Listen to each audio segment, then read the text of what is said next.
Good morning, everyone.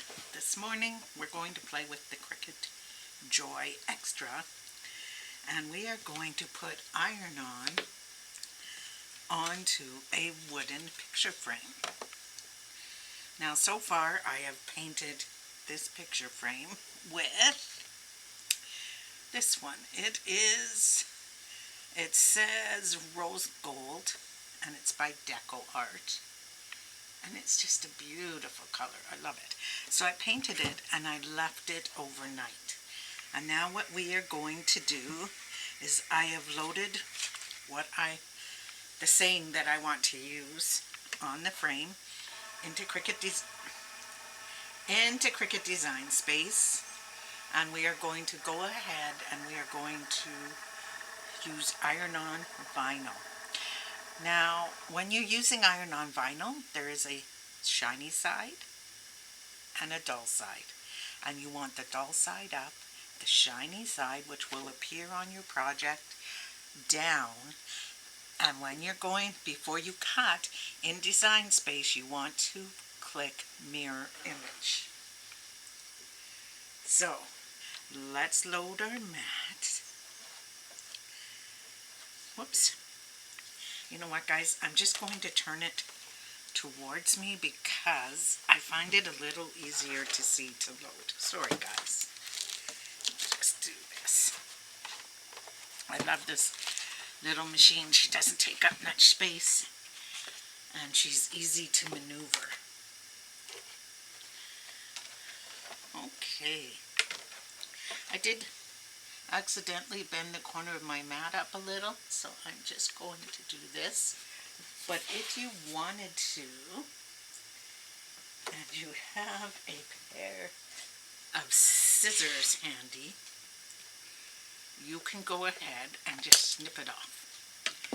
Clean it up after, but that makes it much easier for loading it into the machine.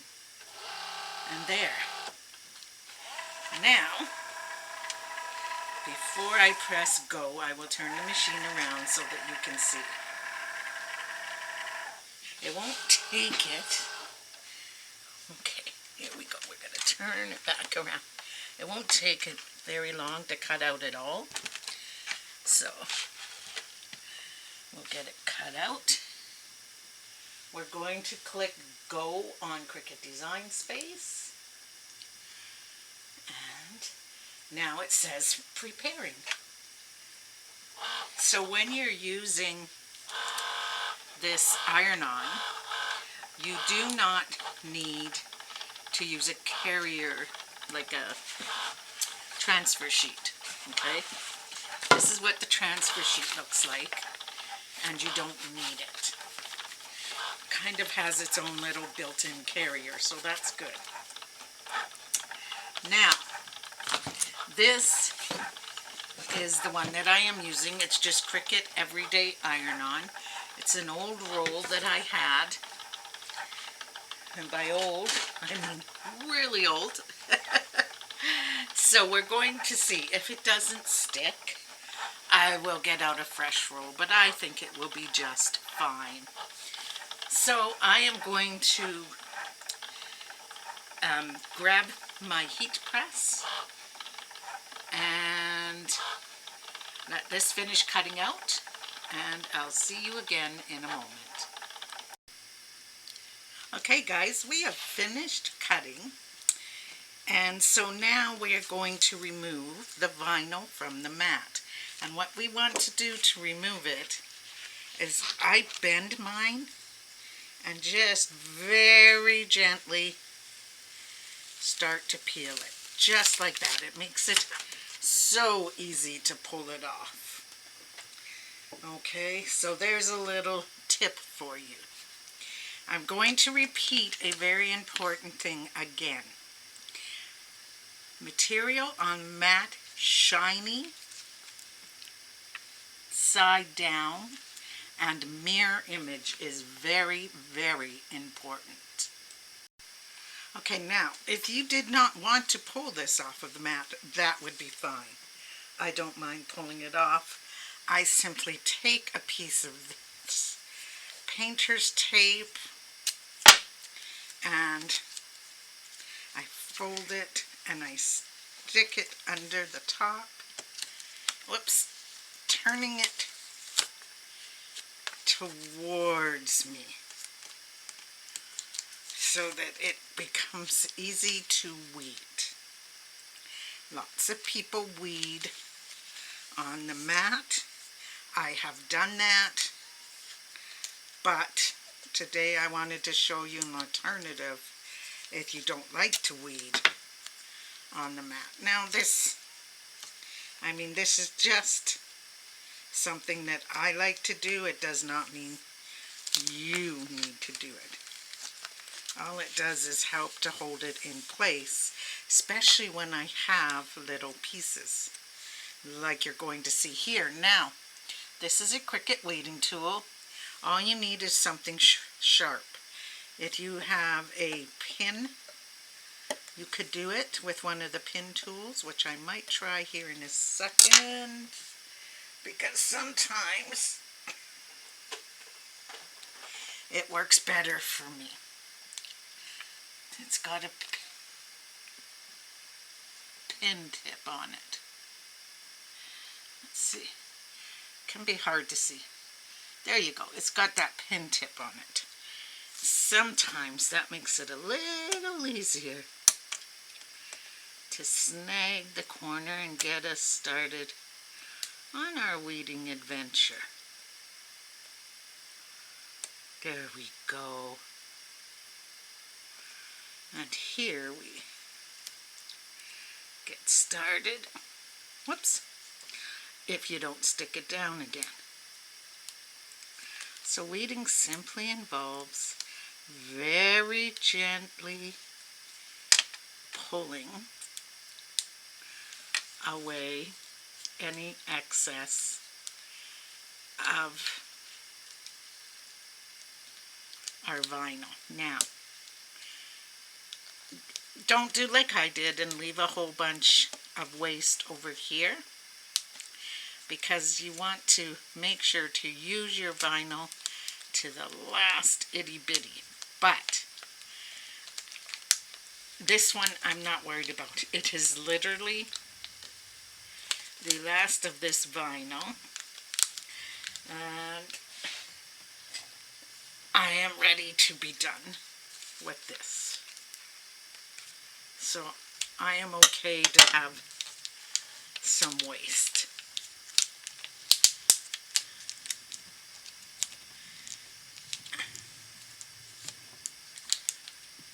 And what I do is I cut away the larger sections of vinyl because I feel like I get better control this way.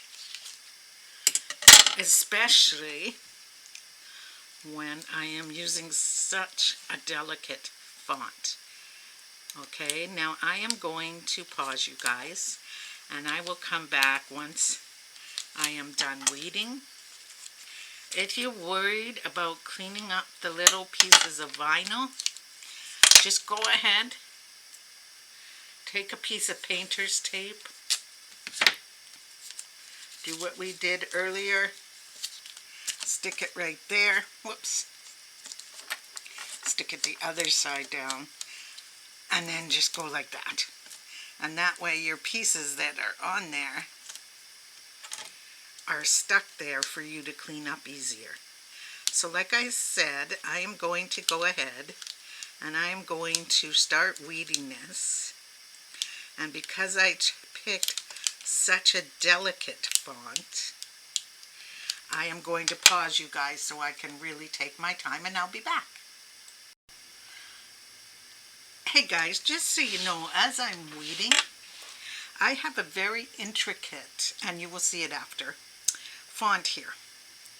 And so I took some baby powder and I gave it a light sprinkle right onto the area that I was having problems weeding, and it kind of highlights the lines that you need to weed, making it easier.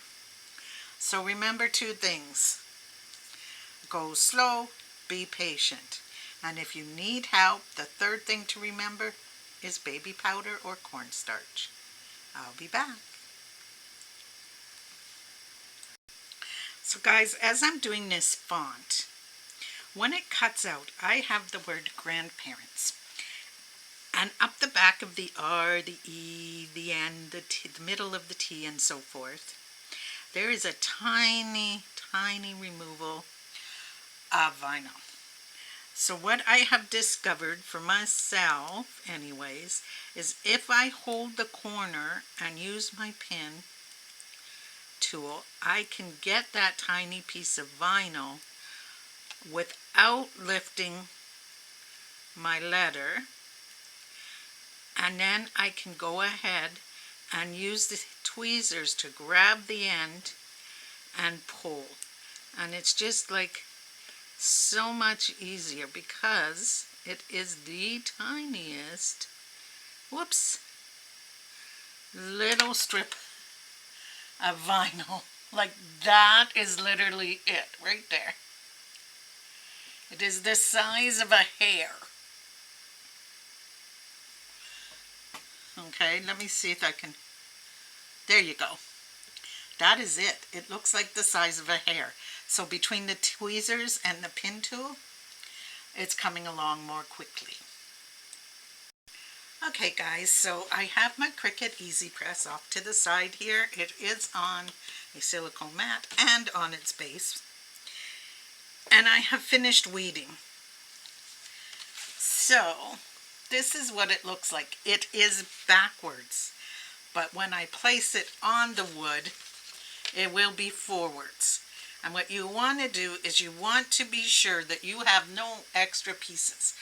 So I like to hold it up to the light, and what I am going to do while my Easy Press heats up is just shorten down the amount of plastic or transfer tape around it so that I get the best possible spacing on my project. Spacing, I meant alignment, sorry guys. Now what you need in order to do it on wood, I went on Cricut Designs, heat settings, and it says 300 for 40 seconds, so it's doing that. And then it says you need your pillow, or if you didn't have a heat press pillow like I do, you could use your folded towel. I would make sure it's a nice thick one. Okay. And then what you want to do is align where you want your words or design to fall. That beep was this saying that it's ready. So I just want to make sure that I get it exactly where I want it. So my phrase is grandparent rules. Laugh, giggle, love. Bedtime negotiable, endless hugs and kisses, whoops, and dessert comes first. So now what you do is once it's on there where you want it, you're going to lay this over the top, or butcher paper or parchment paper, okay? And then you're going to stand up because you want to be applying firm pressure. So here we go. Straight down, firm pressure, and push start. Now it does advise that you're going to want to do a cool peel. So what you're going to want to do is kind of let it cool off nicely, okay? So here we go. Here we go. I don't know why it's only warming up to 285. We may have to press again, but we will see. There we go. It hit 300 again. That is so weird. I might add an extra second or two just because of that cool down that happened. There we go. going to set it aside, but I'm going to leave it turned on. And now, remember, you have been using it on wood. Wood gets extremely hot. What I am going to do is help it cool down just by turning it over on my glass mat. There we go. And before I do anything else, while it's hot, I'm going to give it a good push down, just to be sure that it's what I want. Now, this frame actually came from the dollar store, and I have a picture of my granddaughter that I'm going to place in there, and it's going to go to her other nanny for Christmas. So here we go. Now, is it cooled off? Just enough, I think. I'm going to lift. Now, lift slowly, because if something comes up while lifting, you can lay it back down, and then you can go ahead and repress, okay? So you want to go slow, slow, slow, slow. Oops.